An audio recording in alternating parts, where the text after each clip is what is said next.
Kumusta po kayo, mga minamahal naming tagapakinig, at maligayang pagbabalik sa ating channel ng mga kwentong pumupukaw sa puso at damdamin.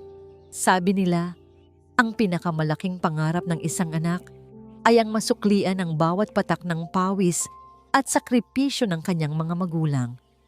Pero paano kung ang mismong pangarap na binuo mo mula sa sarili mong dugo at luha ang siya palang unti-unting sisira sa mga taong pinakamamahal mo? Ito ang kwento ni Luning Ningning sa ating bagong serye na pinamagatang Ang Bahay na Bato sa Puso ng Buhangin. Isang matinis na tunog mula sa makina ang bumasag sa katahimikan sa loob ng remittance center. Kasunod nito ang dahan-dahang paglabas ng isang maliit na piraso ng papel. Para sa iba, resibo lang yun. Pero para kay Luningning Paraiso, iyon ang katibayan ng 5 taon ng pagtitiis, pangungulila, at walang humpay na pagtatrabaho. Pinulot niya ang resibo, nanginginig ang mga kamay. Binasa niya ang mga salitang nakasulat doon, paulit-ulit, na para bang hindi makapaniwala. Final payment, Villa Esplendido Construction. Sa wakas, tapos na. Isang ngiti ang sumilay sa kanyang mga labi. Isang namnang ngiting matagal na ring hindi nasisilayan ng sarili niyang mga mata. Naramdaman niya ang pag-init ng kanyang pisngi. Isang luha ng tagumpay ang pumatak mula sa kanang mata niya, sinundan ng isa pa mula sa kaliwa. Agad niya itong pinunasan, nahihiya na baka may makakita. Villa Esplendido. Ang pangalan pa lang ay musika na sa kanyang pandinig. Isang bahay na malaki, maganda, at matatag. Isang palasyo para sa kanyang nanay Dayang at tatay Gatubay. Ito na ang sukli niya sa lahat ng paghihirap ng mga ito para mapalaki siya. Ito na ang katuparan ng pangarap niya para sa kanila. Hindi na niya naisip pa ang libu-libong tasa ng kape na isinilbi niya, ang daan-daang sahig na kinuskus niya hanggang hating gabi, o ang mga Pasko at Bagong Taon na mag-isa niyang ipinagdiwang sa malamig na apartment. Ang lahat ng iyon ay nabura ng isang pirasong papel. Dali-dali niyang kinuha ang kanyang telepono at idinial ang numero sa Pilipinas. Pagkatapos ng ilang ring, isang pamilyar na boses ang sumagot, ngunit may kakaibang tono, parang nagmamadali. Hello? Nay, sining po ito. Masiglang bati ni Luningning, halos tumalon ang puso sa tuwa. May maganda po akong balita. O Ning, anak, napatawag ka? Sagot ni Aling Dayang. Sa likod ng kanyang boses ay may malakas na tugtugin at tawanan. May party kami dito sa bahay, medyo maingay. Bakit, may problema ba? Nawala ang nangiti ni Luningning. Wala naman po, Nay. Gusto ko lang pong ibalita. Nabayaran ko na po ng buo ang pagpapatayo ng bahay. Tapos na po, Nay. Atin na pong talaga ang Villa Esplendido. Inaasahan niya ang sigaw ng tuwa, ang mga papuri, ang walang katapusang pasasalamat. Ngunit ang naririnig niya ay isang maikling sagot. Ganun ba? Sige. Magaling. O siya, anak. Tatawagan na lang ulit kita, ha? Nandito na ang mga bisita ko, nakakahiya naman. Bye. Tut. Napatitig si Luningning sa telepono, hindi makapaniwala sa bilis ng pangyayari. Parang isang batong malamig ang biglang bumagsak sa kanyang sikmura. Ganoon lang, ni walang salamat anak, o proud kami sa'yo. Sinubukan niyang isantabi ang kirot. Baka busy lang talaga si nanay, sabi niya sa sarili. Maraming bisita, dapat nga akong matuwa dahil nagagamit na nila ang bahay para maging masaya. Ilang minuto siyang nakatulala nang muling tumunog ang kanyang telepono. Isang hindi rehistradong numero mula sa Pilipinas. Napangiti siya. Baka si nanay na ito tumatawag ulit para humingi ng paumanhin. Hello, Nay? Sagot niya kaagad. Ngunit isang garalgal na boses ang kanyang narinig. Boses ng isang matandang babae na halatang umiiyak. Ning, anak, si Kadiwa mo ito. Kumunot ang noo ni Luningning. Si Kadiwa, ang kapitbahay nila sa kanilang lumang bahay kubo, ang matalik na kaibigan ng kanyang ina. Kadiwa, bakit po kayo umiiyak? May nangyari po ba? Narinig niya ang malalim na paghikbi sa kabilang linya. Ning anak, pasensya ka na kung tumawag ako. Pero nag-aalala na ako sa nanay at tatay mo. Biglang kinabahan si Luningning. Bakit po? May sakit po ba sila? Hindi anak. Hindi sakit sa katawan. Sagot ni Kadiwa. Basag ang boses. Sakit sa pag-uugali. Nagbago na sila, Ning. Mula nang lumipat sila sa malaking bahay na yon. Parang hindi ko na sila kilala. Ano po ang ibig ninyong sabihin? Kanina lang, dumaan dito si Mang Cardo, yung naglalako ng taho. Kilala mo naman yon. Suki natin mula pa nung bata ka. Napadaan siya sa tapat ng Villa Esplendido ninyo. Tinawag lang niya ang nanay mo. Babati sana. Pero ang isinagot ng nanay mo, huwag kang maingay sa tapat ng pamamahay ko. Ang dumi-dumi ng itsura mo. Baka madumihan pa ang gate ko. Itinaboy niya, Ning. Itinaboy niya na parang aso. Parang pinipiga ang puso ni Luningning. Ang kanyang nanay Dayang na laging nag-aabot ng malamig na tubig sa mga naglalako. Ang nanay niya na hindi makakatiis, na hindi magbigay ng pagkain sa mga nagugutom. Hindi po totoo yan, Kadiwa. Baka nagkakamali lang po kayo. Sana nga, anak. Sana nga nagkakamali lang ako. Humihikbing sabi ni Kadiwa. Pero araw-araw, Ning, araw-araw may ganitong kwento. Maging ang tatay mo, hindi na namamansin. Para silang mga hari at reyna na nakatira sa isang palasyo at ang tingin sa aming mga naiwan dito sa barangay Sinagtala ay mga alipin. Anak, umuwi ka. Umuwi ka at tingnan mo mismo. Baka sa'yo lang sila makinig. Pagkatapos ng tawag, nabitawan ni Luningning ang kanyang telepono. Ang malamig na bato sa kanyang sikmura ay naging isang malaking yelo na kumakalat sa buong katawan niya. Hindi siya umiyak.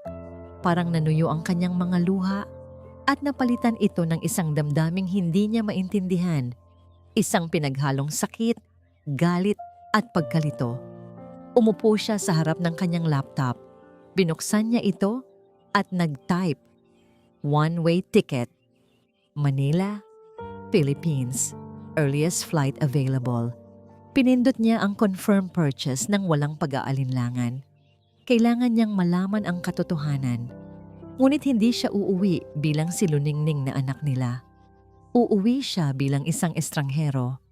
Iyon lang ang paraan para makita niya ang tunay na kulay ng mga taong pinag-alayan niya ng kanyang buhay. Makalipas ang 2 araw, nakatayo na si Luningning sa ilalim ng nakakapasong sikat ng araw sa Pilipinas. Suot niya ang isang kupasing uniforme ng isang sikat na delivery company at isang sombrerong halos takpan na ang buo niyang mukha. Sa kanyang harapan, nakatayo ang isang naglalakihan at matayog na gate na bakal. Sa itaas nito, nakaukit sa ginto ang mga salita. Villa Esplendido, ang pangarap niya. Ang palasyong itinayo niya, ang ginintuang hawla. Huminga siya ng malalim. Pinipigilan ang panginginig ng kanyang mga tuhod at ang pagbayo ng kanyang dibdib. Oras na para harapin ang katotohanan, gaano man ito kasakit. May daladalang isang maliit na brown na kahon, si Luningning. Isang package na siya mismo ang nag-order online. Ipinadala sa pangalan ng kanyang ina. Bahagi ito ng kanyang plano. Ito ang kanyang susi para makapasok o kahit man lang makalapit sa mundong binuo niya, ngunit ngayon ay parang banyaga sa kanya. Bawat hakbang palapit sa malaking gate ay parang may mga karayom na tumutusok sa kanyang talampakan. Ang dating pamilyar na amoy ng hangin sa kanilang probinsya ay parang may halong kakaibang bigat. Pinindot niya ang doorbell at isang matinis. Malamusikang tunog ang umalingaw-ngaw mula sa loob. Tunog na mamahalin. Hindi katulad ng kalawangin nilang tarangkahan noon na kailangan pang sigawan para marinig. Ilang saglit siyang naghintay. Maya-maya, narinig niya ang mga yabag na papalapit at ang maliit na pinto sa gilid ng malaking gate ay bumukas. At doon, tumambad sa kanya ang kanyang ina. Ngunit parang hindi niya ito ina. Si Aling Dayang na kilala niya ay laging nakaduster na may bahid ng mantika. Ang buhok ay laging nakapusod at ang mga kamay ay magaspang sa kapapatakbo ng kanilang maliit na karinderya noon. Ang babaeng nasa harapan niya ngayon ay nakasuot ng isang makinang na silk na bestida na kulay ginto. Ang buhok ay may bagong kulay at maayos na nakasalansan at ang mga daliri ay puno ng mga kumikinang na singsing. Ang mukha nito ay may makapal na kolorete at ang mga kilay ay perpektong iginuhit. Napalunok si Luningning. Ang lalamunan ay biglang nanuyo. "Good morning po, ma'am. Delivery po para kay Mrs. Dayang Kalikasan." Pilit niyang nilagyan ng ibang tono ang kanyang boses. Ginawa itong mas magalang at bahagyang mas mababa. Tiningnan siya ni Aling Dayang mula ulo hanggang paa, isang tinging puno ng pag-ismid. "Ako yon. Ano ba yan? At bakit ang tagal mo? Kanina ko pa hinihintay yan." Hindi niya sinasadyang mapatingin sa mga mata nito. Doon, sa likod ng kolorete at mataray na tingin, nakita niya pa rin ang mga mata ng kanyang ina. Ngunit ang dating nag-aalab na pagmamahal at pag-aaruga doon ay napalitan ng malamig na pagkainip. "Pasensya na po, ma'am. Medyo traffic po kasi." Halos pabulong niyang sabi at mabilis na iniabot ang package at ang isang digital device para sa pirma. Padabog na kinuha ni Aling Dayang ang kahon. Traffic. Palagi namang ganyan ang dahilan ninyo. Kung hindi kayo babagal-bagal, edi sana mas marami kayong nade-deliver. Kaya kayo naghihirap eh. Bawat salita ay parang isang matulis na punyal na bumaon sa puso ni Luningning. Kaya kayo naghihirap. Iyon ang mga salitang kailanman ay hindi niya inakalang maririnig mula sa bibig ng ina na nagmula rin sa kahirapan. Ang ina na palaging nagsasabi sa kanya, "Anak, ang kahirapan ay hindi hadlang, kundi isang hamon." Nanginginig ang kamay niyang iniabot ang pen. Pinirmahan ito ni Aling Dayang nang hindi man lang tumitingin sa kanya. Pagkatapos, dumukot ito sa kanyang bulsa. Kumuha ito ng isang 100 pisong papel. "Oh, heto." "Salamat po, ma'am," sabi ni Luningning. Akmang kukunin ang bayad. Ngunit sa halip na iabot sa kanyang kamay, binitawan ito ni Aling Dayang. Ang 100 piso ay umikot-ikot sa hangin bago lumapag sa maalikabok na lupa, sa mismong paanan ni Luningning. "Sa susunod, bilisan mo ang trabaho mo," sabi ng kanyang ina, na para bang wala lang itong ginawang masama. Tinalikuran na siya nito at nagsimulang maglakad pabalik sa loob. Nakatayo lang doon, si Luningning, nakayuko, nakatitig sa gusot na 100 piso. Ang halaga ng pera ay katumbas ng ilang oras ng pagtatrabaho sa ilalim ng araw, ng pagtitiis sa gutom. Pero ang paraan ng pagbigay nito, iyon ang hindi matutumbasan ng kahit anong halaga. Isang sampal ng paghamak, isang malinaw na mensahe, "Mas mataas ako sa'yo. Isa ka lang hamak na delivery girl." Dahan-dahan siyang yumuko para damputin ang pera. Habang nakayuko, naramdaman niya ang mga luhang nagbabadyang tumulo. Pinigilan niya ito. Hindi dito, hindi ngayon. Dinampot niya ang pera at habang ginagawa iyon, naririnig niya ang pagsara ng pinto. Isang malakas na kalabog na nagsasabing tapos na ang kanilang transaksyon. Tumayo siya ng tuwid at marahang ipinagpag ang alikabok sa pera. Itiniklop niya ito at ipinasok sa kanyang bulsa. Nang walang lingon-likod, nagsimula siyang maglakad palayo sa gate, palayo sa bahay, palayo sa babaeng hindi na niya halos makilala. Nang makalayo na siya, sa isang kanto kung saan walang taong nakakakita, sumandal siya sa isang pader. Doon, Hindi na niya napigilan ang pag-agos ng kanyang mga luha. Tahimik lang siyang umiyak. Ang mga balikat ay nanginginig sa bawat paghikbi. Ito ba ang kapalit ng lahat? Ito ba ang bunga ng kanyang mga sakripisyo? Ang mapagmataas na estrangherang iyon, iyon na ba ang kanyang nanay dayang? Habang nagpupunas siya ng luha, isang boses ang narinig niya mula sa Villa Esplendido. Isang boses ng lalaki, ang kanyang ama. "Sino yon, Dayang?" tanong ni Manggat Ubay. Nakararating lang sa may gate. Nakita nito ang papalayong anino ni Luningning. "Sino yung delivery girl? Parang pamilyar ang tindig niya." Napahinto sa pag-iyak si Luningning. Narinig niya ang sagot ng kanyang ina, malinaw na malinaw. Wala yon. Isang tamad na delivery girl lang. Huwag mo nang pansinin. Isang tamad na delivery girl. Yun lang siya para sa kanila. Pinunasan niya ang kanyang mga luha gamit ang likod ng kanyang palad. Ngayon, ang sakit ay may kasama ng galit. Ang pagkalito ay may kasama ng determinasyon. Tama si Kadiwa. May mali. Isang malaking mali.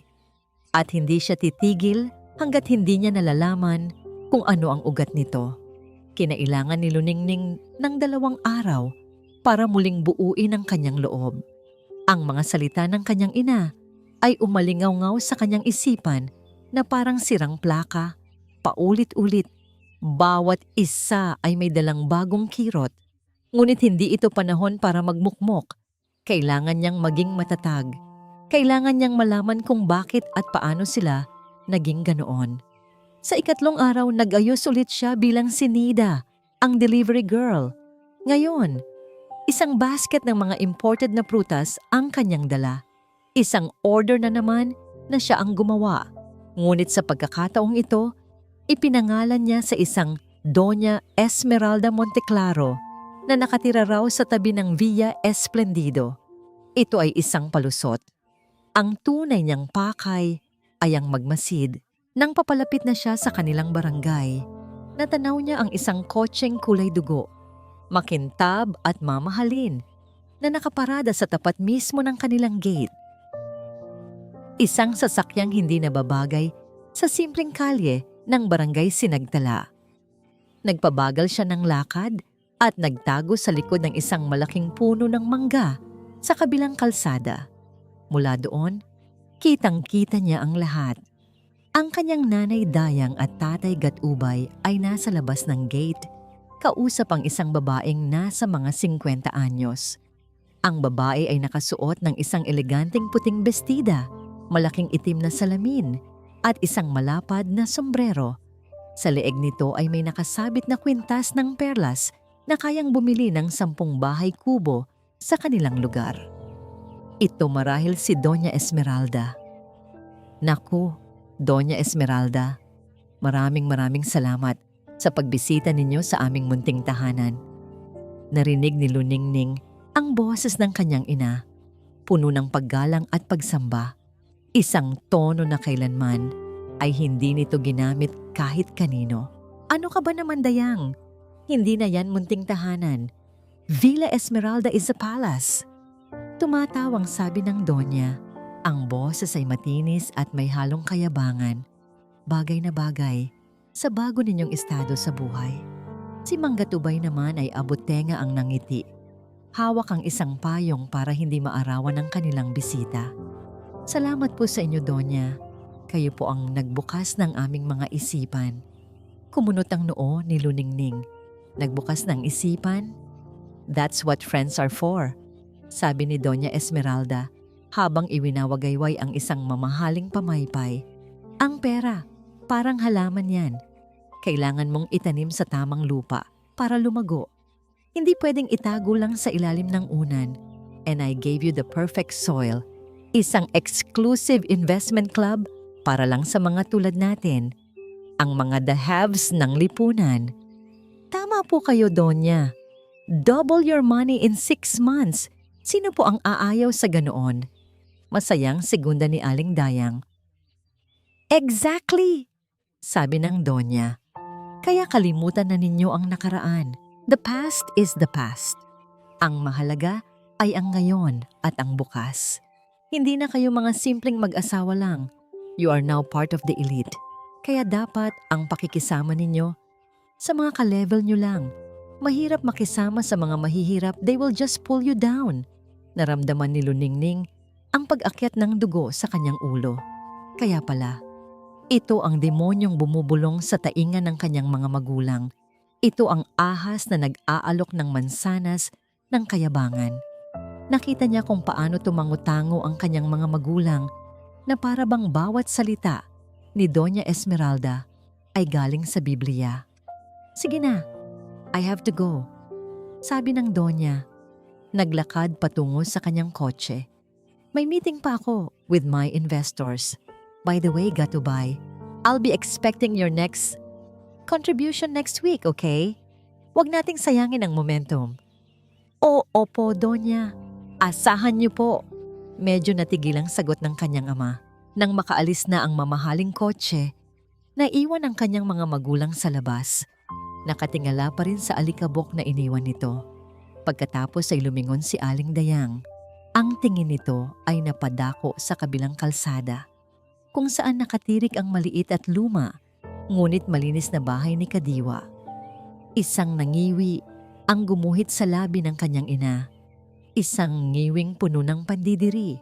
Bumulong ito sa kanyang asawa, ngunit sapat na ang lakas para marinig ni Luningning. Tingnan mo yang bahay ni Diwa. Ganyan na lang sila habang buhay.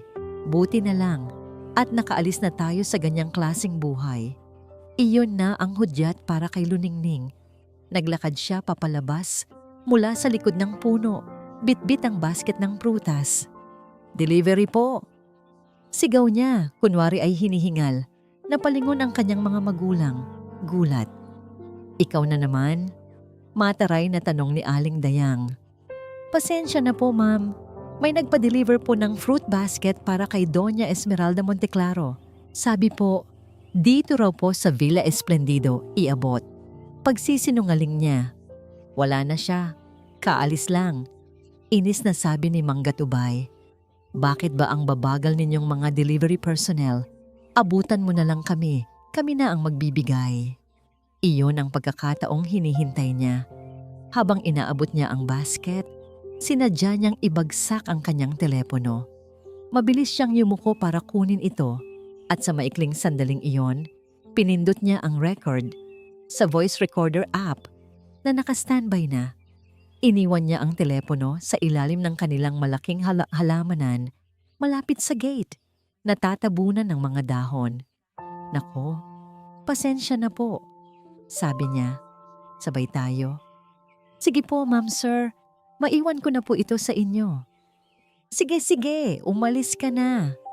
Pagtataboy ni Aling Dayang, nagmamadali siyang umalis. Ngunit ang kanyang isip at pandinig ay naiwan sa teleponong nagre-record. Maya-maya, nang medyo malayo na siya, nakatanggap siya ng isang text message mula sa isang numerong pamilyar sa kanya. Si Kadiwa. Ang laman ng mensahe ay nagpatindig ng kanyang mga balahibo. Mag-ingat ka, Ning. May mga sikretong tawag sa telepono ang tatay mo tuwing gabi. Ang text message kasama ang usapan na naririnig niya kanina tungkol sa contribution ay bumuo ng isang nakakatakot na larawan sa kanyang isipan. Hindi na lang ito simpleng pagbabago ng ugali. May mas malalim, may mas mabaho, at kailangan niya itong matuklasan bago pa mahuli ang lahat.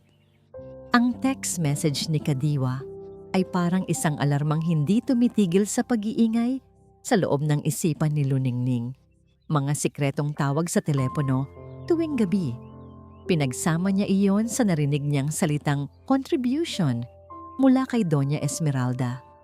Anong kontribusyon? Saan galing ang perang iyon? Gayong lahat ng ipon nila ay naibuhos na sa pagpapatayo ng bahay. Isang nakakakilabot na hinala ang nagsimulang mabuo sa kanyang isip, isang hinalang may kinalaman sa madilim na nakaraan ng kanyang ama. Bago siya umalis para mag-abroad, si Mang Gatubay ay minsang nalulong sa sugal. Maliit na sugalan lang sa kanilang baryo, pero sapat na yon para ibaon sila sa utang.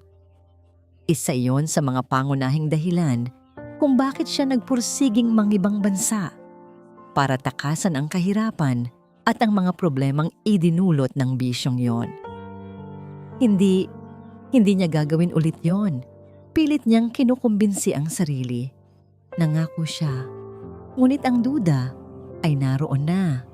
Nakatanim at nagsisimula ng mag-ugat. Kailangan niya ng pruweba. Kinagabihan, gumawa siya ng panibagong plano. Nag-order siya ng pagkain online para sa hapunan, para sa 3 tao, at itiniming ang delivery sa oras na alam niyang magkakasama na ang kanyang mga magulang. Siya ulit ang gaganap na delivery girl. Kailangan niyang marinig kung ano ang pinag-uusapan nila. 7:00 ng gabi. Madilim na ang paligid sa barangay Sinagtala. Ang tanging nagbibigay liwanag sa kalsada ay ang mga ilaw mula sa mga poste at ang nagniningning na mga Christmas lights na nakasabit sa labas ng Villa Esplendido na para bang isang maliwanag na isla sa gitna ng madilim na karagatan.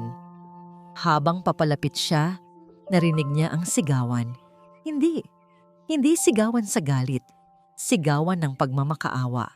Sa liwanag na nagmumula sa gate, naaninag niya ang isang lalaking payat, nakayuko sa harap ng kanyang ama. Kilala niya ang lalaki. Si Mang Tonyo, ang kumpare ng kanyang tatay, ang lalaking madalas mag-abot sa kanya ng candy noong bata pa siya.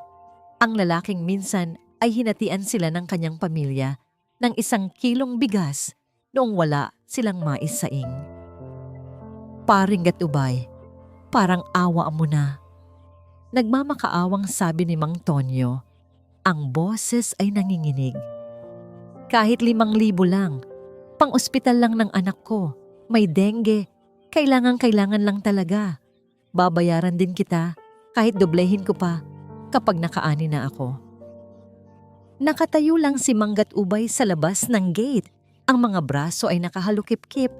Ang mukha ay walang emosyon. Tonyo, ilang beses ko bang sasabihin sa'yo, wala akong maipapahiram. Pero, pare, nakikita ko naman. Umasenso na kayo. Sabi ni Mang Tonyo, ang tingin ay nasa malaking bahay. Kaunting tulong lang, para lang sa bata. Isang mapait na tawa ang kumawala sa bibig ni Mang Gatubay. Umasenso? Oo, umasenso kami. Dahil nagsumikap kami, hindi kami umasa sa iba. Nagbago na ang buhay, Tonyo. Dapat magsumikap ka rin. Huwag kang manatiling nakalubog sa putik. Si Luningning, na nakatago sa dilim may ilang metro ang layo, ay napakagat sa kanyang labi hanggang sa maramdaman niya ang lasa ng dugo. Hindi niya makapaniwalang ang mga salitang iyon ay lumalabas sa bibig ng kanyang ama. Ang ama na minsang umiyak sa balikat ni Mang Tonyo dahil sa kawalan ng pera. Pepe, pero magkaibigan tayo. Halos pabulong na sabi ni Mang Tonyo.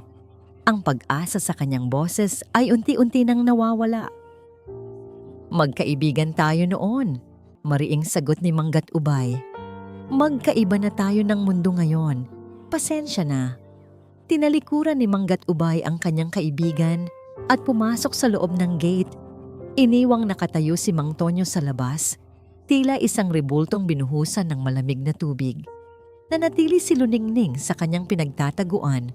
Ang bitbit na pagkain ay biglang parang naging napakabigat.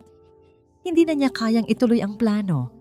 Hindi na niya kayang makita ang mukha ng kanyang ama ngayong gabi. Nakita niya ang paglakad papalayo ni Mang Tonyo. Ang mga balikat nito ay nanghihina. Ang bawat hakbang ay puno ng kabiguan.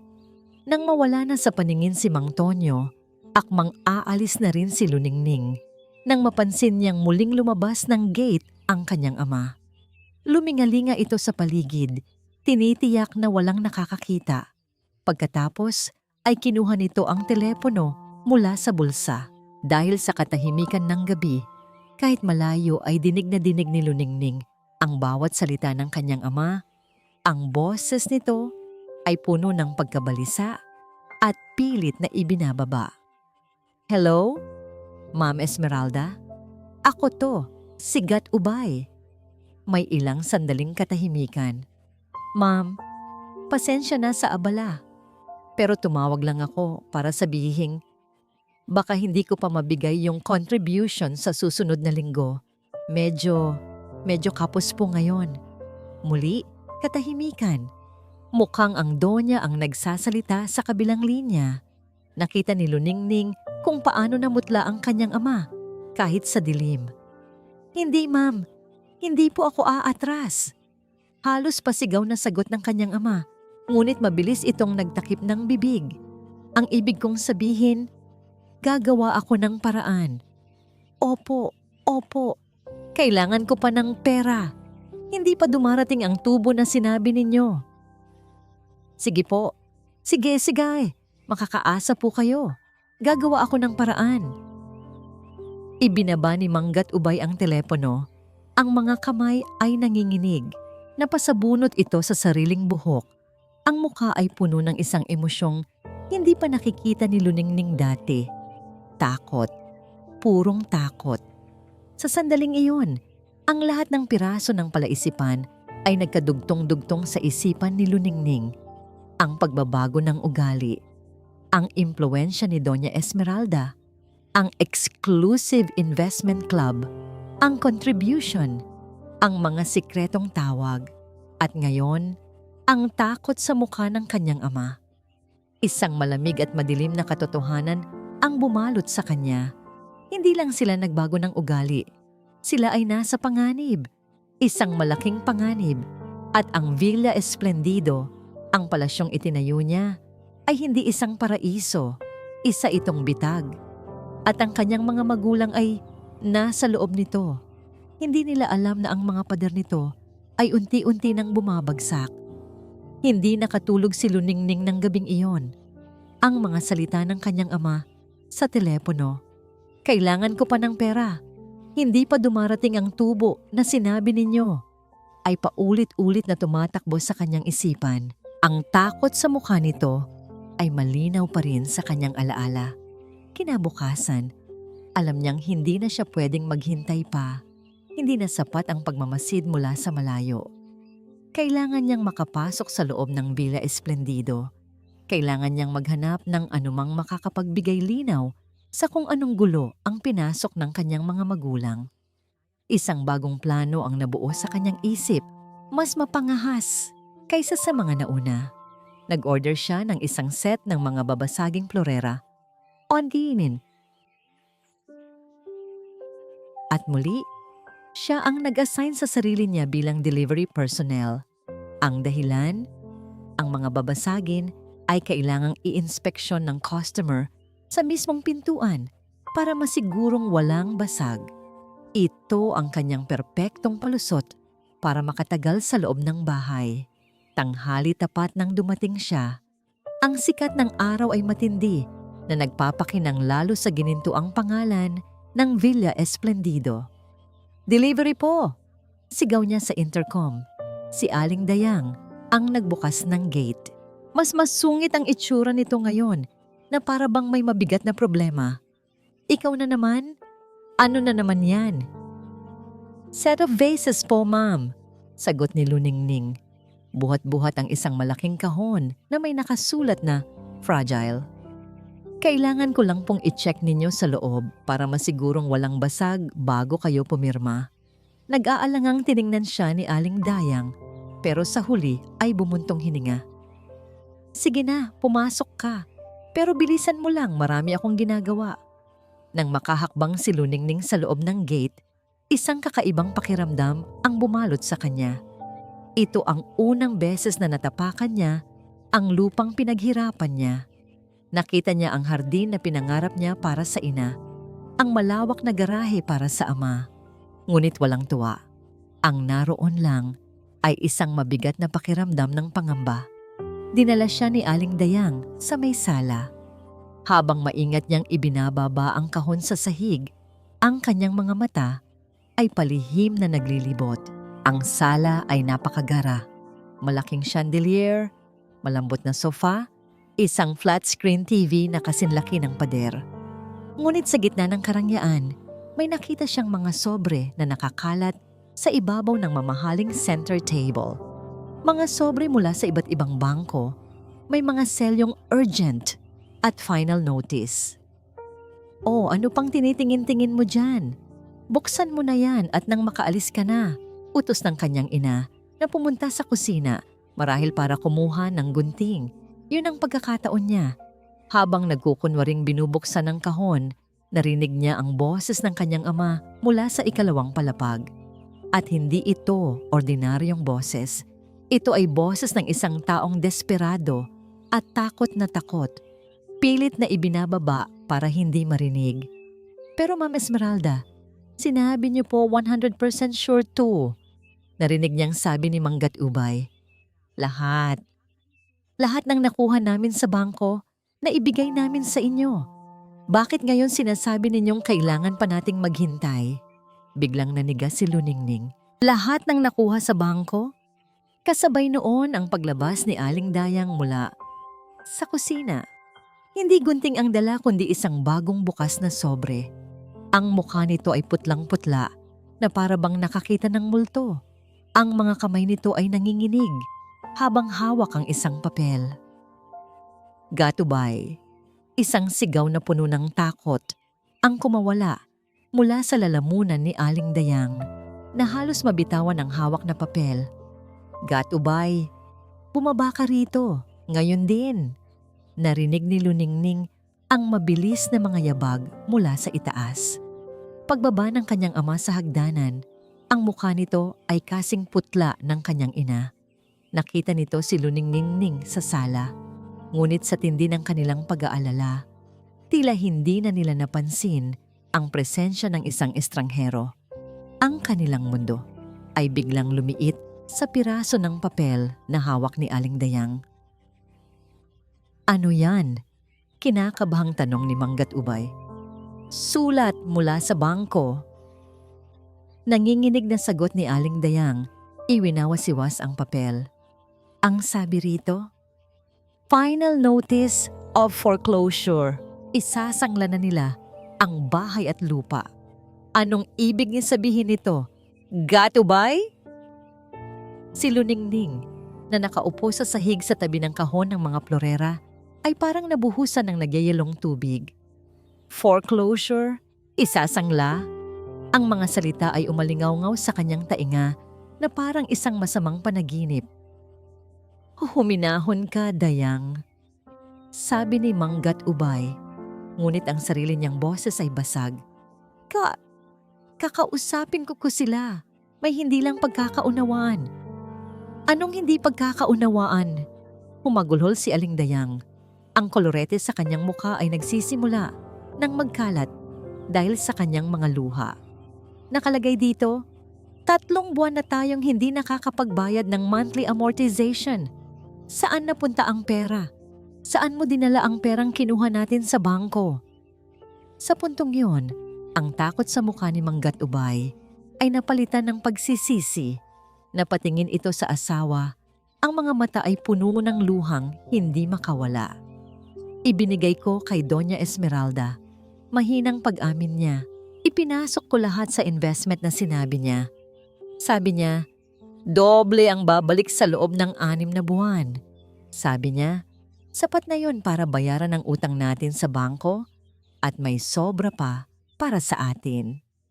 Napahawak si Luningning sa kanyang dibdib. Ang hangin ay tila naubos sa silid. Ang hinala niya ay totoo, ngunit mas malala pa pala sa kanyang inaakala.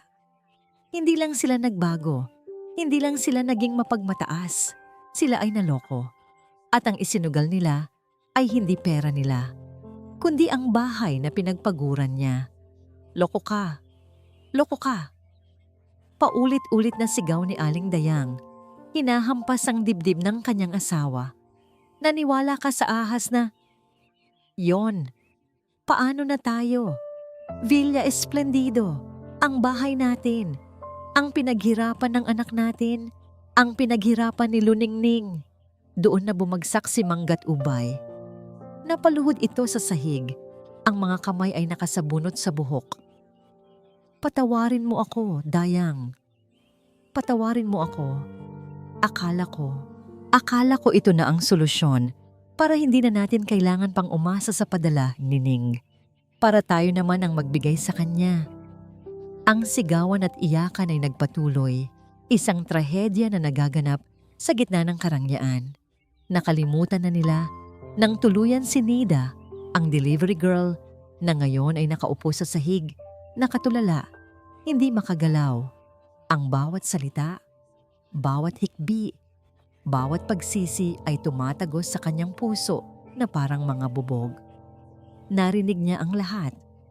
Ang pagsanla ng titulo ng bahay na nakakapangalan sa kanila, ang pangakong paglago ng pera, ang panloloko ni Doña Esmeralda, ang katotohanang sila ay baon na sa utang at malapit nang mawalan ng lahat. Ang bahay na ito, ang Villa Esplendido, ang bunga ng kanyang pawis at luha. Hindi lang pala ito naging isang lason sa ugali ng kanyang mga magulang. Ito rin pala ang magiging dahilan ng kanilang pagbagsak. Sa wakas, narinig niya ang tanong na pinakakinatatakutan niya mula sa bibig ng kanyang ina. Sinabi sa pagitan ng mga hagulgol, "Paano na tayo? Pati ang pinaghirapan ng anak natin, isinugal natin." Sa sandaling iyon, ang sakit sa puso ni Luningning ay napalitan ng isang kakaibang bagay. Isang malamig at matigas na bagay. Isang desisyon. Ang plano niya dati na turuan lang sila ng leksyon ay basura na. Ito ay hindi na tungkol sa pagtuturo ng leksyon. Ito ay isa ng rescue mission. Kailangan niyang iligtas ang kanyang mga magulang mula sa kanilang sarili, mula sa kanilang mga pagkakamali, bago pa sila tuluyang malunod. At para magawa iyon, kailangan niyang gawin ang isang bagay na napakasakit. Kailangan niyang kunin sa kanila ang lahat. Kailangan niyang gisingin sila sa katotohanan. Kahit pa ang paraan para magawa iyon ay ang wasakin muna ang kanilang mundo. Dahan-dahan siyang tumayo. Ang mga binti ay nanginginig. Walang nakapansin sa kanya. Naglakad siya palabas ng pinto, palabas ng gate, at iniwan ang nagwawasak na paraiso sa kanyang likuran. Ang biyahe pabalik sa tinutuluyan niyang maliit na apartment ay parang isang panaginip. Hindi maramdaman ni Luningning ang manibela ng motor na minamaneho niya o ang init ng araw na tumatama sa kanyang balat. Ang tanging nararamdaman niya ay ang lamig sa kaibuturan ng kanyang kaluluwa. Ang mga sigaw at hagulgol ng kanyang mga magulang ay nakakulong sa kanyang isipan, umuulit-ulit na parang isang sirang tape recorder. Pagdating niya sa kanyang kwarto, hindi siya umiyak. Tapos na ang panahon ng pagluha. Naupo siya sa gilid ng kanyang kama, nakatitig sa kawalan. Ang sakit na nararamdaman niya ay napakalalim, kaya't ito'y naging manhid. At sa gitna ng pagkamanhid na yon, isang bagay ang naging napakalinaw. Ang kailangan niyang gawin. Hindi na ito tungkol sa galit o pagkadismaya. Ito ay tungkol sa pagliligtas. Ang kanyang mga magulang ay parang mga batang naliligaw sa isang madilim na gubat, naakit ng isang kumikinang na bagay na isa palang bitag. At siya bilang anak, ang tanging makakahanap sa kanila at makakapaglabas sa kanila roon. Ngunit para magawa iyon, kailangan muna niyang sunugin ang gubat. Kinuha niya ang kanyang telepono at hinanap ang numero ng isang tao na matagal na niyang hindi nakakausap. Isang pinsan ng kanyang ama, si Attorney Dante, isang abogado na may utang na loob sa kanya dahil tinulungan niya itong makatapos ng pag-aaral. "Hello Ning! Kamusta ka na? Nasa Pinas ka pala?" Masayang bati ng abogado sa kabilang linya. "Kuya Dante," sabi ni Luningning, ang boses ay seryoso at walang emosyon. "Kailangan ko po ng tulong ninyo. Isang bagay na napakasilan." Ikinuwento niya ang lahat. Hindi niya tinanggal ang kahit anong detalye, mula sa pagbabago ng ugali ng kanyang mga magulang hanggang sa usapan tungkol sa foreclosure na naririnig niya. Sa kabilang linya, isang mahabang katahimikan ang sumunod. "Ning, Sa wakas ay sabi ni Attorney Dante, ang boses ay puno ng pag-aalala. Mabigat yan. Isang malaking gulo ang pinasok nila. Itong si Doña Esmeralda. Parang pamilyar sa akin ang pangalan. Maraming kaso ng investment scam ang lumalabas ngayon. Alam ko po, kuya, sagot ni Luningning. Kaya kailangan kong kumilos ng mabilis. Bago pa tuluyang makuha ng bangko ang bahay o bago pa sila makasuhan dahil sa scam na yan. Anong plano mo? Huminga ng malalim si Luningning. Bago po ako umalis, pinapirmahan ako ni tatay ng Special Power of Attorney. Para raw po ako ang makapag-asikaso ng mga final payments at turnover ng bahay habang nasa abroad ako. Nasa akin po ang original na kopya. May bisa pa ba yan? Opo. Nakalagay po doon na may kapangyarihan akong i-manage, i-lease at i-dispose ang property. Natahimik muli si Attorney Dante. Ning, alam mo kung anong ibig sabihin yan, hindi ba? May karapatan kang ibenta ang bahay. Opo, sagot ni Luningning. Ang boses ay kasing tigas ng bato. At yun po ang gagawin ko. Kailangan kong ibenta ang Villa Esplendido. Pero Ning, paano ang nanay at tatay mo? Saan sila titira? Kailangan po muna nilang maranasan ulit ang wala, Kuya Dante. Iyon lang po ang tanging paraan para maalala nila kung saan sila nanggaling. Iyon lang po ang lunas. Isang mapait na lunas. Nag-usap sila ng matagal. Ginamit ni Attorney Dante ang kanyang mga koneksyon. Nalaman nilang totoo ang banta ng bangko. Nalaman din nilang may mga nagrereklamo na laban sa grupo ni Doña Esmeralda. Oras na lang ang binibilang bago gumuho ang lahat. Kinabukasan, sa tulong ng abogado, nakipag-ugnayan si Luningning sa isang real estate agent. Ang utos niya, ibenta sa lalong madaling panahon. Kahit mas mababa ng kaunti sa market value, basta mabilis. Pagkalipas ng isang araw, isang sasakyan mula sa real estate company ang huminto sa tapat ng Villa Esplendido. 2 lalaki ang bumaba. Naglabas sila ng isang malaking tarpaulin.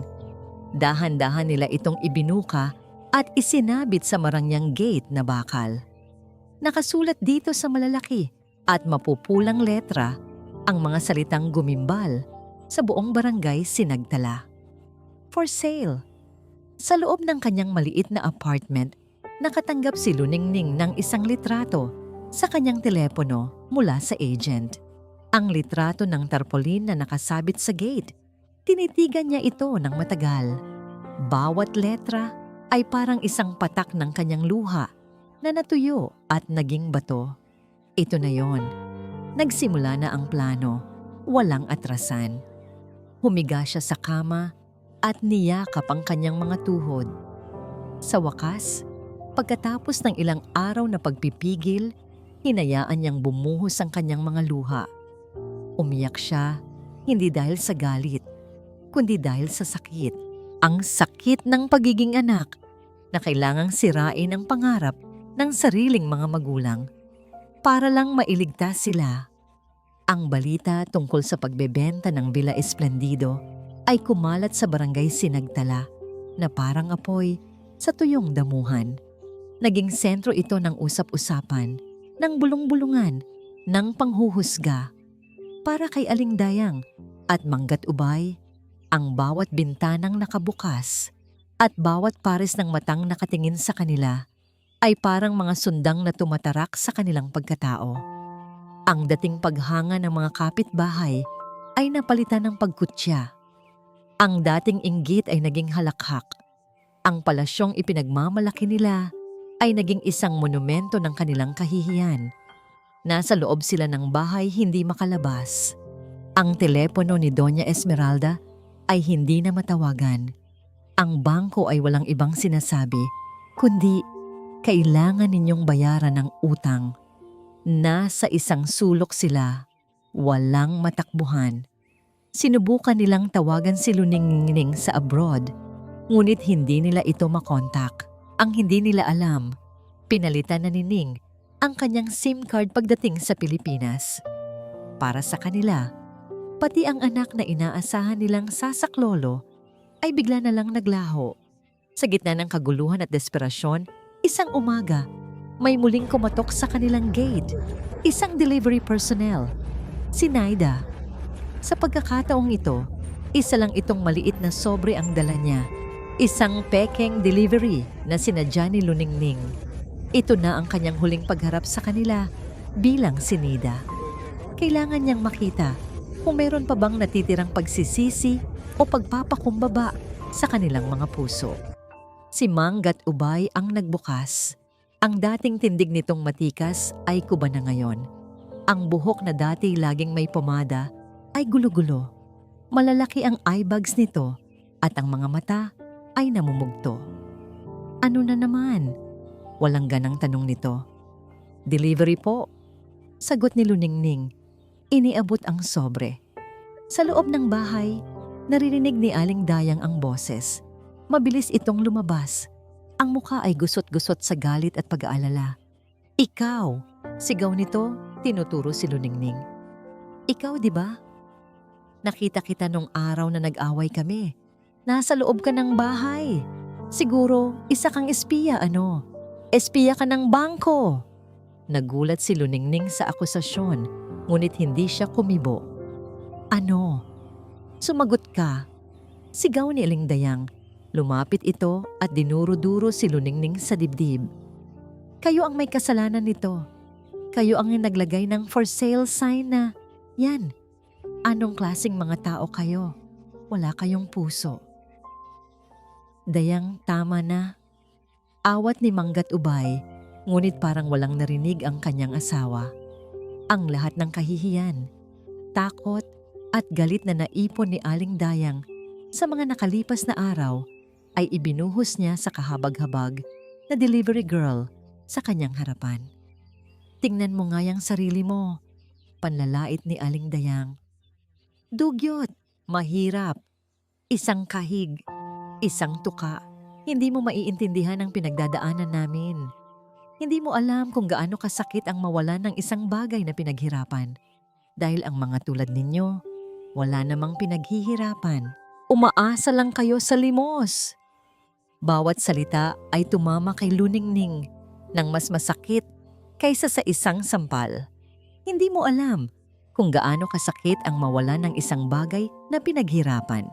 Ang kabalintunaan sa mga salitang yon ay halos magpatawa sa kanya sa gitna ng kanyang sakit. Nang makitang hindi pa rin umiimik si Luningning, lalong nag-init ang ulo ni Aling Dayang. Dumukot ito sa kanyang bulsa. Kinuha nito ang lahat ng perang naroon, isang lukot na 500 piso at ilang 100. Gusto mo ng pera, di ba? Eto, sigaw niya. At sa harap ng kanyang asawa, sa harap ng buong kalye na maaaring nakakakita, ibinato ni Aling Dayang ang pera sa mukha ni Luningning. Ang mga papel na pera ay lumipad at kumalat. Ang iba ay tumama sa kanyang pisngi, ang iba ay lumapag sa kanyang balikat, at ang karamihan ay nahulog at nagkalat sa kanyang paanan. Katulad ng eksena noong unang araw, ngunit 100 beses na mas masakit, 100 beses na mas mapanghamak. Kunin mo yan, at huwag na huwag ka nang magpapakita sa pamamahay ko. Sigaw ng kanyang ina, bago siya marahas na talikuran at pumasok sa loob. Isinara ni Manggat Ubay ang gate nang walang kibo. Iniwang mag-isa si Luningning sa labas. Napapalibutan ng mga perang isinampal sa kanya. Nakatayo lang siya roon. Hindi siya gumalaw. Hindi siya umiyak. Parang wala na siyang maramdaman. Ang huling hibla ng pag-asa na baka sakaling may pagsisisi na sa puso ng mga ito ay naputol na. Dahan-dahan, yumuko siya. Isa-isa niyang pinulot ang mga perang papel. Ang 500, ang 100. Bawat isa ay parang isang piraso ng kanyang basag na puso. Nang makuha na niya ang lahat, tumalikod siya at nagsimulang maglakad palayo. Ang kanyang mga hakbang ay mabibigat. Pagdating niya sa kanyang tinutuluyang kwarto, isinara niya ang pinto.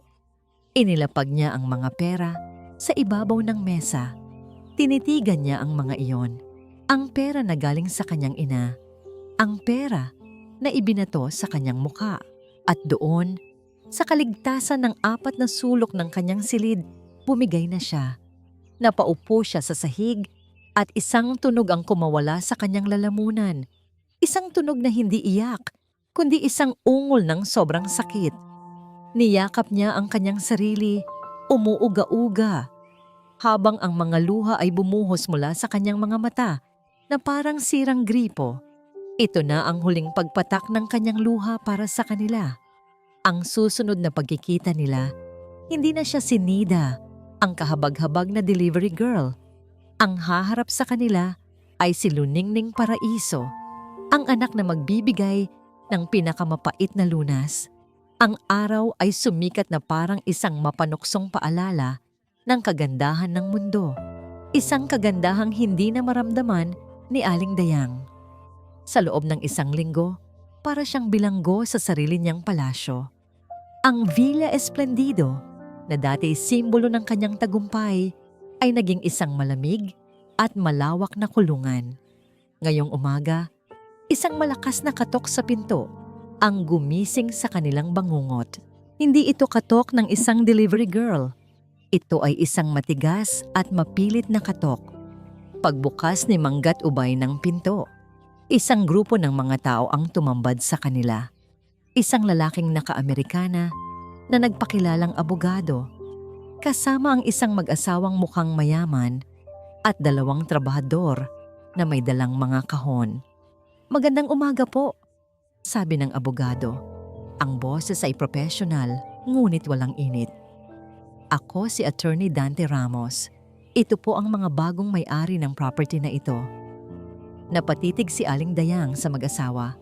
Sila marahil ang mga potential buyers na palihim na tinitingnan ang bahay sa mga nakaraang araw.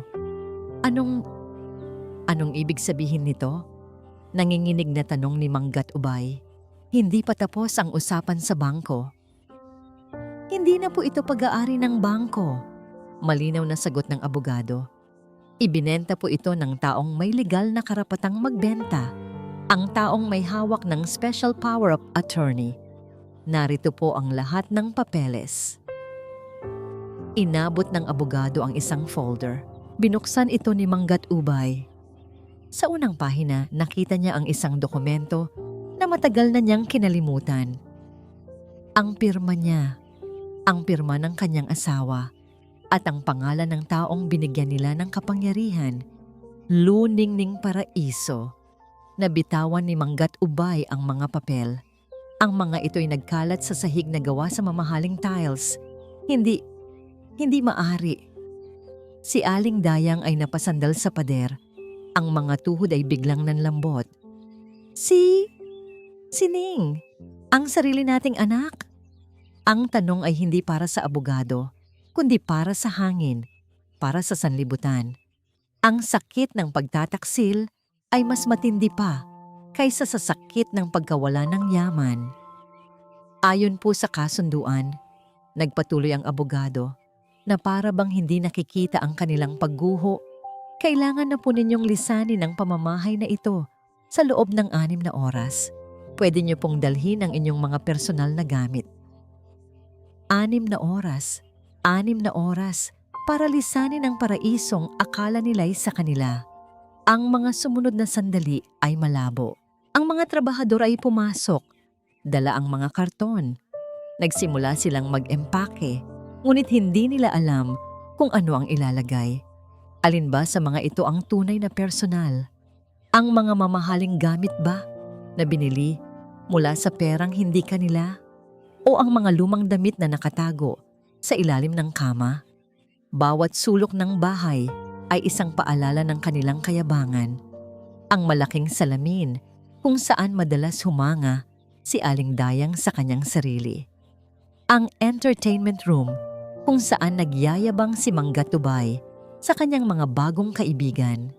Ngayon, ang mga ito'y mga testigo ng kanilang kahihiyan. Nagsimulang maglabas ng gamit ang mga trabahador. At kasabay noon, ang mga kapitbahay ay nagsimula na ring maglabasan sa kanilang mga bahay. Hindi para tumulong, kundi para manood, para mag-usisa. Ang mga bulungan ay parang mga bubuyog na umuugong. Ayan na, pinalalayas na sila. Karma siguro yan. Kawawa naman. Pero sila rin naman ang may gawa. Si Aling Dayang ay nakatayo sa may pinto, nakatingin sa labas. Nakita niya si Kadiwa, nakatayo sa tapat ng kanilang lumang bahay, ang muka ay puno ng awa. Nagtama ang kanilang mga mata. Mabilis na umiwas ng tingin si Aling Dayang, hindi makayanan ang hiya. Nang ilabas na ang huli nilang kahon ng gamit, wala na silang ibang pagpipilian, kundi ang lumabas din. Naglakad sila sa gitna ng daan, sa ilalim ng tingin ng buong barangay. Dala-dala ang ilang kahon at bag. Tinahak nila ang daan pabalik. Pabalik sa bahay kubo. Ang bahay na kanilang tinalikuran at kinasuklaman. Pagdating nila, ang amoy ng alikabok at lumang kahoy ang sumalubong sa kanila. Ang mga bintana ay marumi. May mga agiw sa bawat sulok. Ang sahig na lupa ay hindi pantay. Ibinaba ni Manggat Ubay ang mga dala nila sa gitna ng munting sala. Umupo siya sa isang lumang silyang yantok na naiwan doon. Isang silyang kinauupuan niya dati habang kinakargador ang maliit pa nilang si Luningning. Si Aling Dayang naman ay nanatiling nakatayo sa may pintuan, nakatingin sa labas, sa Villa Esplendido sa di kalayuan. Mula doon, tanaw pa rin niya ang tuktok ng bubong nito. Isang masakit na paalala ng langit na kanilang narating at agad ding iniwan. Walang nagsasalita. Ang tanging naririnig ay ang kanilang mabibigat na paghinga at ang huni ng mga kuliglig na nagsisimula ng mag-ingay kahit hapon pa lang. Ang katahimikan ay nakakabingi, puno ng mga salitang hindi masabi, pagsisisi, kahihiyan, sakit. Habang naglilinis ng isang maliit na baul para paglagyan ng kanilang mga damit, may nahawakan si Manggat Ubay na isang matigas na bagay. Kinuha niya ito, isang lumang picture frame na nababalutan ng alikabok. Pinunasan niya ito gamit ang laylayan ng kanyang damit. Sa larawan, isang batang babae ang nakangiti ng napakatamis. Ang dalawang nangipin sa harap ay bungi. Si Luningning, noong mga panahong ang tanging yaman nila ay ang isa't isa. Noong mga panahong ang kaligayahan ay simple lang, napatitig si Manggat Ubay sa larawan. At doon, sa gitna ng alikabok at katahimikan ng kanilang pagbagsak, isang hikbi ang kumawala sa kanyang lalamunan.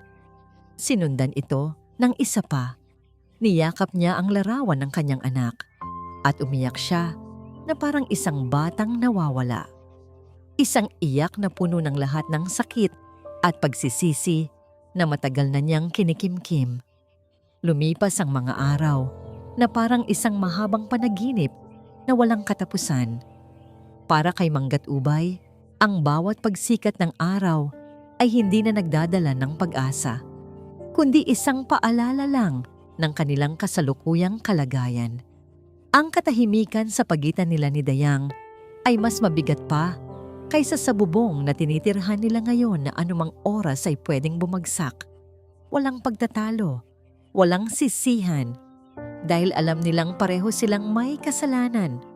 Ang tanging naroon ay isang malalim na lungkot na nakababad sa hangin. Isang umaga, hindi na natiis ni Manggat Ubay ang kawalang kibo. Lumabas siya ng bahay at tiningnan ang bakuran na dati puno ng mga pananim ng kanyang asawa. Ngayon, puro talahib na lang. May kung anong nag-udyok sa kanya. Kumuha siya ng isang lumang itak at nagsimulang maglinis. Tinabas niya ang matataas na damo. Binunot ang mga ligaw na halaman. Pawis na pawis siya. Ang mga braso ay nangangalay, ngunit hindi siya tumigil. Sa bawat paghampas ng itak, parang may inilalabas siyang bigat mula sa kanyang dibdib. Nakita siya ni Aling Dayang mula sa bintana. Walang imik, lumabas din ito. Kumuha ito ng walis tingting at nagsimulang mag-ipon ng mga natabas na damo. Maghapon silang nagtrabaho sa ilalim ng iisang araw, ngunit sa kani-kanilang mundo. Walang salitaan, tanging mga tunog lang ng kanilang paggawa ang maririnig. Nang dapit hapon na, ang dating magulong bakuran ay malinis na. Ang lupa ay handa na para tamnan muli. Pagod na pumasok sila sa loob ng bahay. Naghanda ng hapunan si Aling Dayang, sinangag na kaning lamig at pritong tuyo. Pagkain na dati pandidirihan niya, ngunit ngayon ay parang isang biyaya. Umupo sila sa maliit na lamesang kahoy. Sa unang pagkakataon, sa loob ng maraming araw, nagkatinginan sila. Ang mga mata ng kanyang asawa, na dati laging may apoy ng ambisyon, ay malumanay na ngayon, puno ng kapaguran at kalungkutan. Gat-ubay?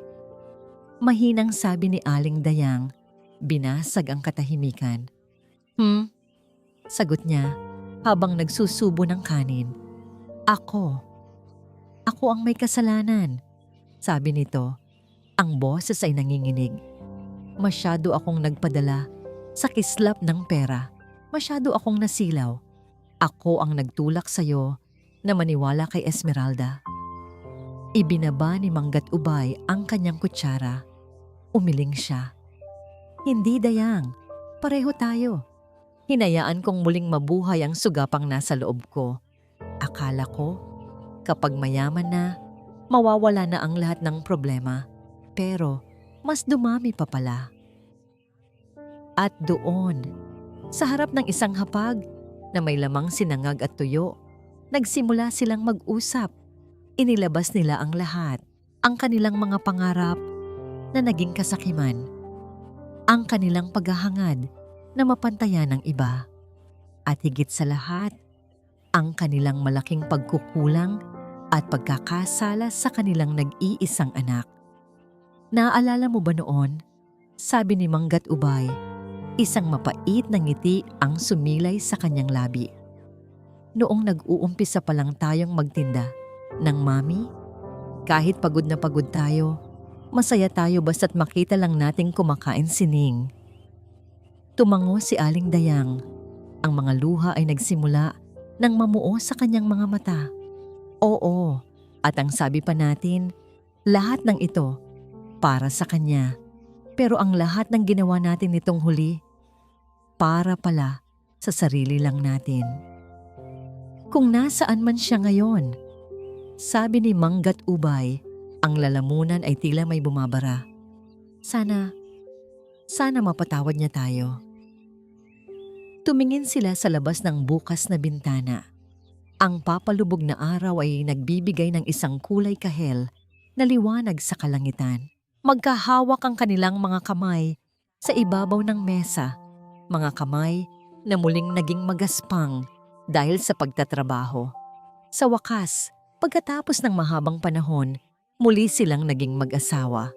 Hindi mayaman, hindi respetado, kundi 2 taong nagkamali at handa ng magbago.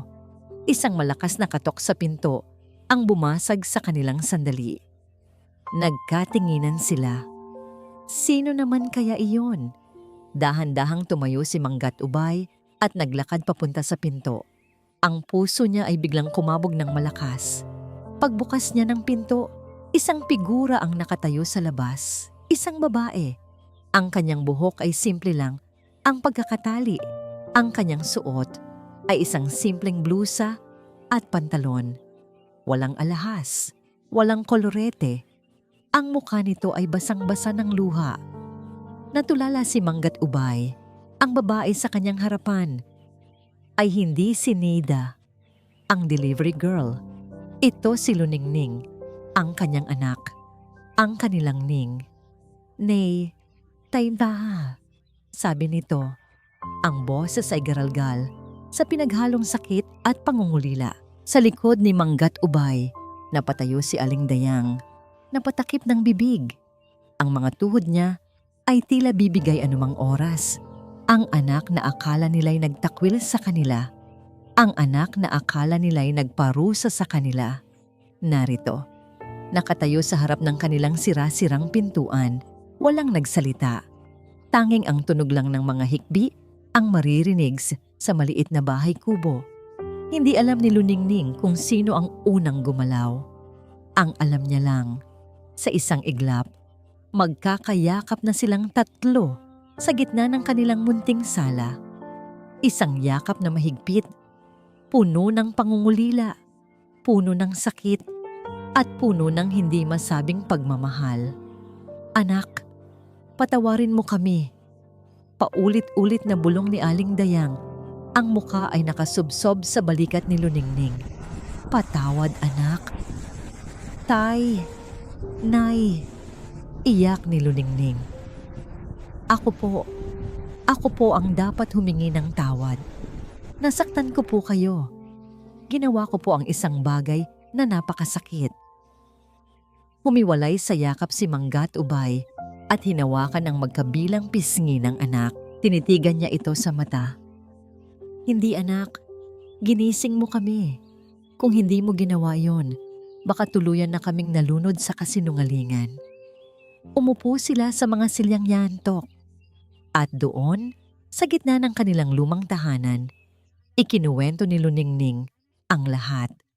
Ang kanyang pag-aalala, ang kanyang pagbabalik, ang kanyang pagpapanggap bilang si Nida. Ikinuwento niya ang sakit na naramdaman niya sa bawat masasakit na salitang natanggap niya.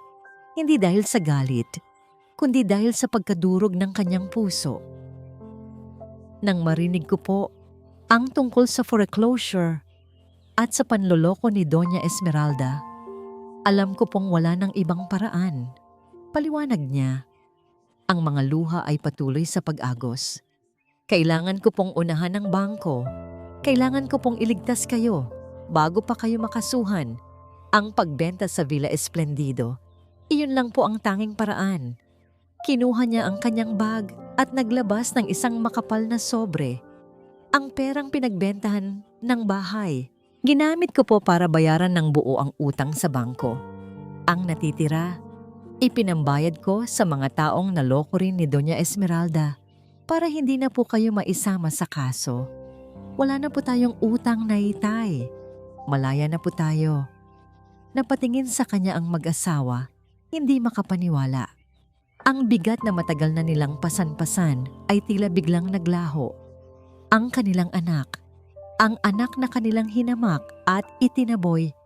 Sa katauhan ng isang delivery girl, ang siya palang gumawa ng paraan para iligtas sila sa kapahamakan. Pero, paano ka anak? Tanong ni Aling Dayang. Ang lahat ng pinaghirapan mo, nawala ng dahil sa amin. Isang maliit na ngiti ang sumilay sa labi ni Luningning. Hindi po, Nay. Hindi po nawala. Ang pinaghirapan ko po ay kayo. Ang pangarap ko po ay ang makita kayong ligtas at masaya. Ang bahay, material lang po iyon. Ang mahalaga, buo po ulit tayo. May isa pa siyang kinuha mula sa kanyang bag. Isang maliit na bagay na kumikinang. Isang susi. Iniabot niya ito sa nanginginig na mga kamay ng kanyang mga magulang. Ano to anak? Tanong ni Manggat Ubay. Hindi ko po ibinenta ang buong lupa. Paliwanag ni Luningning. Ang naibenta lang po ay yung parte kung saan nakatayo ang malaking bahay. Ang maliit na lote sa likod na may taniman dati, sa atin pa rin po. Sa natirang pera, pagkatapos bayaran ang lahat ng utang, nagpatayo po ako ng isang maliit na bahay. Hindi po ito palasyo. Simple lang po ito. Pero matibay at sapat para sa ating tatlo. Iyon po ang susi ng bago nating tahanan. Sa sandaling iyon, ang lahat ng luha ng pagsisisi ay napalitan ng mga luha ng pasasalamat. Ang pagbagsak mula sa langit ay nagwakas. At ngayon, nakatayo sila sa lupa. Mas matatag, mas mapagkumbaba at mas buo kaysa dati. Makalipas ang ilang araw, Sa maliit na lote sa likod ng dating Villa Esplendido, isang bagong bahay ang nakatayo. Hindi ito malaki. Gawa ito sa kahoy at semento. May 2 kwarto lang at isang maliit na beranda. Sa harap nito, isang bagong hardin ang nagsisimula ng yumabong puno ng mga tanim na gulay.